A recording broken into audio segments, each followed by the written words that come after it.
সুখদারানী YouTube চ্যানেলে আপনাদের সকলকে স্বাগত জানাই। আশা করি ভালো আছেন।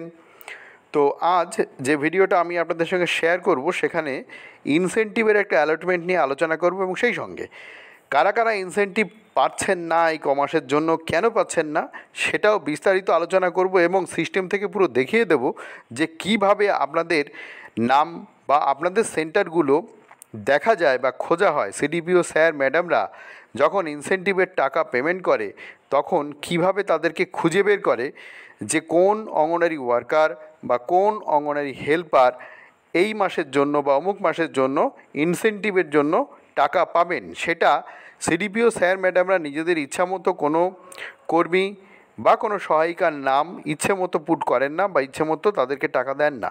এটা পোষণ ট্র্যাকারের ড্যাশবোর্ড থেকে নেওয়া হয় এবং সেই অনুযায়ী তাদের পেমেন্ট করা হয়। সিস্টেম থেকে যাদের নাম জেনারেট হয় সেই সব অঙ্গনারী সেন্টারের অঙ্গনারী ওয়ার্কার এবং হেল্পারদেরই ইনসেন্টিভ দেওয়া হয়। এইবারে আসুন আমরা একটু দেখে নিই। দেখুন, ডেটটা হচ্ছে 6ই মে 2025 আর মেমো নাম্বার হচ্ছে 1501।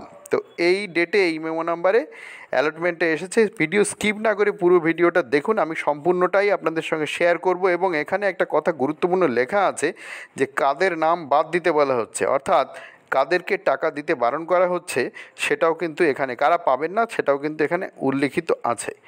তো প্রথমে একটা জিনিস আমি দেখাই আপনাদের যে পোষণ ট্র্যাকারে কিভাবে দেখা হয় যে কারা ইনসেন্টিভের জন্য এলিজেবল। তো দেখুন, পোষণ ট্র্যাকারের এরকম একটা ড্যাশবোর্ড থাকে, লগ ইন করতে হয়, সেখানে সিডিপিও স্যার এবং ম্যাডামরা লগ ইন করেন। তারপরে পুরো সিস্টেম থেকে দেখে নেওয়া হয় কারা ইনসেন্টিভের জন্য যোগ্য বা এলিজেবল। দেখুন, এইখান থেকে দেখা হয়, আমি একদম লাইভ করে দেখাচ্ছি, একদম অনলাইনে লাইভ করে দেখাচ্ছি। দেখুন, এইখানে মান্থলি রিপোর্টে গিয়ে এডব্লিউসিতে গিয়ে একদম AWW পারফরমেন্স ইনসেন্টিভ এই রকম জায়গায় যখন ক্লিক করা হবে, হেল্পারদেরটাও দেখাবো। ক্লিক করার পরে দেখুন এখানে একটা মাস উল্লেখ হয়ে আছে। দেখুন এখানে সমস্ত কিছু উল্লেখ হয়ে আছে এবং একটা মাস এখানে কিন্তু অলরেডি উল্লেখ হয়ে আছে, মানে মাসটা অলরেডি চলে এসেছে। এইখানে ক্লিক করে মাসটা চেঞ্জ করে নেওয়া যেতে পারে। তো দেখুন, জানুয়ারি মাস 2025 সাল যদি আমরা সার্চ করি তাহলে খুব সুন্দরভাবে দেখে নিতে পারবো যে মোট কতজন বা কোন কোন সেন্টারের জন্য টাকা কতগুলো সেন্টারের জন্য এসছে। এবারে কোন কোন সেন্টারের জন্য এসছে এইখানে সেক্টরগুলো থাকে। যে কোনো একটা সেক্টরের উপরে যখন ক্লিক করা হয় তখন কিন্তু এই সেক্টর যে সমস্ত সেন্টার আছে সেই সেন্টারগুলোর নাম চলে আসে। এবারে দেখুন এইখানে দেখায় সেগুলো, এইখানে পুরো একদম সুন্দর করে দেখিয়ে দেয় যে কারা পাচ্ছেন।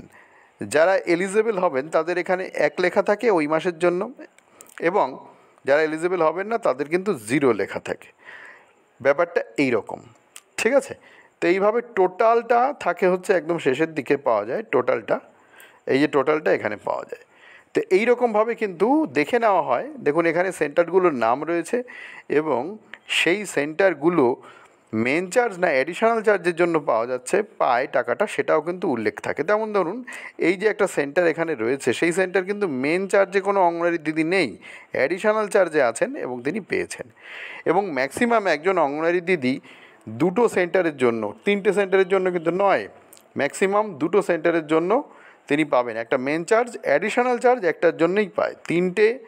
2-এর বেশি কোনো অঙ্গনারী ওয়ার্কার ইনসেন্টিভ পায় না। আশা করি আপনারা ব্যাপারটা বুঝতে পেরেছেন। একজন অঙ্গনারী ওয়ার্কারকে বা দিদিকে 2টো সেন্টারের বেশি চার্জ দেওয়া যায় না, অর্থাৎ মেন চার্জ তার একটা থাকে, একটা অ্যাডিশনাল চার্জ থাকে। এইখানে যে সংখ্যাগুলো এসছে এক এক করে এগুলো সব মেন চার্জের জন্য। আর এইখানে দেখুন অ্যাডিশনাল চার্জ, এই দেখুন এই যে আমি আবারও একবার দেখাচ্ছি, একটা সেন্টারের নাম এখানে রয়েছে, সেই সেন্টারের মেন চার্জের জন্য 0, কিন্তু ওইখানে কোনো অ্যাডিশনাল একজন দিদিমণি আছেন বা অঙ্গনারী দিদি আছেন, তিনি কিন্তু সেইখানে ইনসেন্টিভের জন্য এলিজেবল হয়েছেন।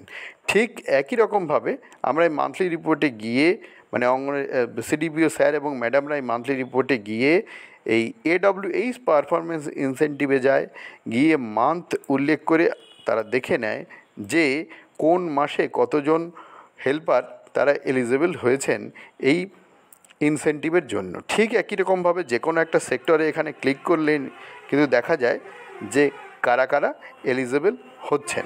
এখানে একটা কথা বলে দিই, অঙ্গনারী হেল্পারদের কোনো অ্যাডিশনাল চার্জ হয় না, তাই দেখুন এখানে কোনো অ্যাডিশনাল বলে কিছু নেই। আশা করি আপনারা ব্যাপারটা বুঝতে পেরেছেন। তো এইখানে কিন্তু সংখ্যাটা দেখাচ্ছে এখানে টোটাল সংখ্যা কত। তো এখানে যদি কেউ সেক্টর ধরেও কোনো একটা সেক্টর ধরে সার্চ করেন তিনি সেটাও পাবেন। আর যখন মূল আমরা এইটা ধরে এরকমভাবে আসি তখন একদম পুরো প্রজেক্টের সবকটা দেখিয়ে দেয়।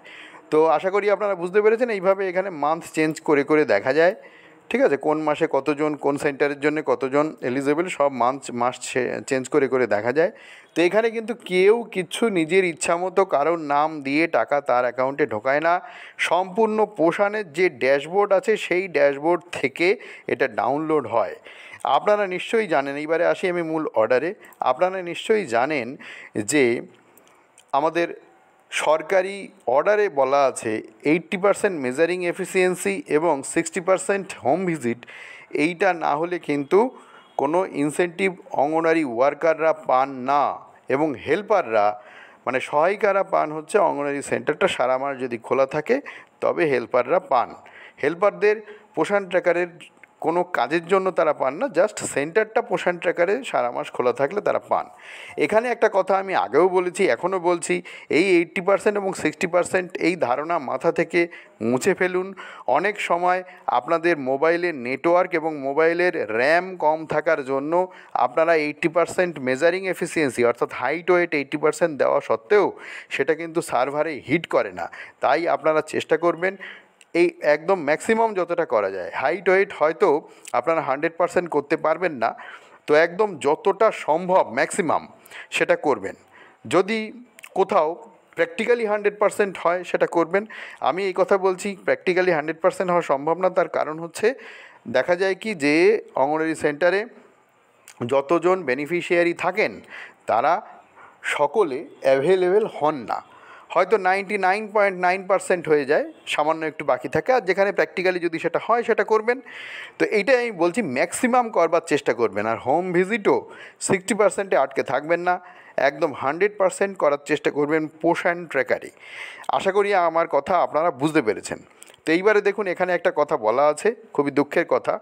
But in the months of January, February, March 2025 there are few anganwadi workers who have recorded zero beneficiaries, but in Poshan tracker due to some technical glitch at Poshan dashboard their names are included in the list provided by Poshan dashboard for those 3 aforesaid months.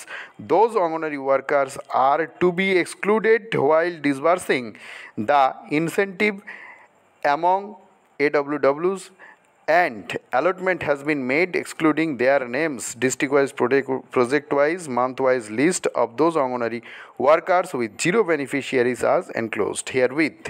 তো এখানে বলছে technical সমস্যার কারণে যারা beneficiary zero দেখিয়েছিলেন কোনো মাসের জন্য তাদের নাম কিন্তু বাদ দিতে বলছে। সেই জন্যেই আমি বলি যেটা প্রতিদিন করবেন, কোনো দুদিনের জিনিস বাদ চলে গেলেও অন্য দিনেরগুলো থেকে গেলে কিন্তু আপনি টাকাটা পাবেন। তো এখানে যে কথা বলছে যে যারা পোষণ ট্র্যাকারে ওই মাসের জন্য মানে সারা মাসে কোনো বেনিফিশিয়ারি দেখাতে পারেননি তারা টাকা পাবেন না, ঠিক আছে। পোষণ তারা হয়তো সেন্টার ওপেন করেছেন, অন্য কিছু করেছেন, কিন্তু এই যেহেতু বেনিফিশিয়ারি দেখাতে পারেননি কোনো একটা সমস্যার কারণে, অ্যাটেন্ডেন্স বা ইত্যাদি করতে পারেননি, তারা কিন্তু টাকাটা পাচ্ছেন না। এখানে কিন্তু অর্ডারে বলা আছে। এটা আমি বারবার যখন আপনাদের সঙ্গে ইনসেন্টিভ নিয়ে আলোচনা করি মাঝে মাঝেই এই কথা বলি যে আপনারা হাইট ওয়েট ম্যাক্সিমাম যতটা সম্ভব একদম 100-এর কাছাকাছি করে ফেলবেন, আর হোম ভিজিট সেটা 100% করে ফেলবেন। কিছু কিছু সময়ে দেখা যায় টেকনিক্যাল কারণে আপনারা করছেন মোবাইলে, কিন্তু সেটা সার্ভারে হিট করে না। সার্ভার পর্যন্ত সেটা যদি সিঙ্ক না হয় তাহলে কিন্তু সেটা ধরা পড়ে না, বা ধরা হয় না, আপনাদের গুনতির মধ্যে ধরা পড়ে না, তাই আপনারা অনেক সময় পান না। এবারে দেখুন এই যে ইনসেন্টিভ সেটা কোন মাসের, জানুয়ারি 2025 থেকে মার্চ 2025 অঙ্গনওয়াড়ি ওয়ার্কাররা পাচ্ছেন 500 টাকা করে পার মান্থ, এবং হেল্পাররা পাচ্ছেন জানুয়ারি 2025 থেকে মার্চ 2025 অর্থাৎ 3 মাস উভয় ক্ষেত্রেই 250 টাকা করে পার মান্থ। তো অঙ্গনওয়াড়ি ওয়ার্কাররা কিন্তু হাইট ওয়েট এবং হোম ভিজিট এটা একদম ম্যাক্সিমাম করবেন, এবং তবেই তারা কিন্তু ইনসেন্টিভটা পাবেন। আর হেল্পারদের ক্ষেত্রে অঙ্গনওয়াড়ি সেন্টারটা সারা মাস যতদিন খোলার কথা ততদিন খোলা থাকলেই পাবেন। এক্ষেত্রেও একটা কথা বলে রাখি, আমি দেখুন কোনো দিন সংখ্যার কথা উল্লেখ করছি না, দিন সংখ্যা আছে একটা নির্দিষ্ট দিন সংখ্যা, কিন্তু বলেই দিই 21 দিন সংখ্যাটা আছে, কিন্তু আপনারা 21 দিন এই সীমাবদ্ধতার মধ্যে থাকবেন না। দেখা গেল কোনো মাস 31 দিন, আপনার হয়তো রবিবার আছে যে সেখানে হয়তো 5টা, তাহলে 31 - 5 26 দিন আপনার সেন্টার খোলা থাকার কথা, প্রতিদিনই পোষণ ট্র্যাকারে সেন্টার খুলবেন, তবে কিন্তু এই সবগুলো ঠিকঠাক মতো হবে। আশা করি আপনারা বুঝতে পেরেছেন। তাহলে আমার যেটা বক্তব্য, আবারও বলছি, প্রত্যেক দিন centre open, height weight attendance, প্রত্যেক দিন সেন্টার ওপেন, অ্যাক্টিভিটি এবং অ্যাটেন্ডেন্স করবেন। আচ্ছা, হাইট ওয়েট ম্যাক্সিমাম করবেন একদম 100-এর কাছাকাছি, 100 হয়তো সবসময় হয় না, আর হোম ভিজিট 100% করবেন। সেই সঙ্গে সিবি, ভিএইচএসএনডি এগুলোও কিন্তু যার যার যেমন যেমন আছে তেমন তেমন করে ফেলবেন। ইসিসি ডে যেমন তৃতীয় সোমবার, চতুর্থ শুক্রবারে আপনাদের করতে হয়, যেটা সুপুষ্টি দিবস, যেমন যেমন অর্ডার আসে সেই অনুযায়ী কিন্তু এগুলো আমাদের করে নিতে হবে পোষণ ট্র্যাকারে, নইলে কিন্তু ইনসেনটিভ আটকে যেতে পারে। ইনসেনটিভের জন্য যদিও সিবি বা ভিএইচএনডি ধরা হচ্ছে না, তবু আমি বলছি যে এই কাজগুলো আপনারা পোষণ ট্র্যাকারে ঠিকমতো করবেন। ঠিক আছে, আশা করি আপনারা বুঝতে পেরেছেন। তো ভিডিও ভালো লাগলে লাইক করবেন, শেয়ার করবেন বন্ধুদের মধ্যে, যাতে তারাও এইসব ইনফরমেশানগুলো জানতে পারে। আর যদি চ্যানেলে নতুন হয়ে থাকেন তো প্লিজ চ্যানেলটাকে সাবস্ক্রাইব করে সঙ্গে থাকুন এই ধরনের ইনফরমেটিভ ভিডিওর নোটিফিকেশান সবার আগে পাওয়ার জন্যে। ভালো থাকবেন, দেখা হবে পরের ভিডিওয়ে।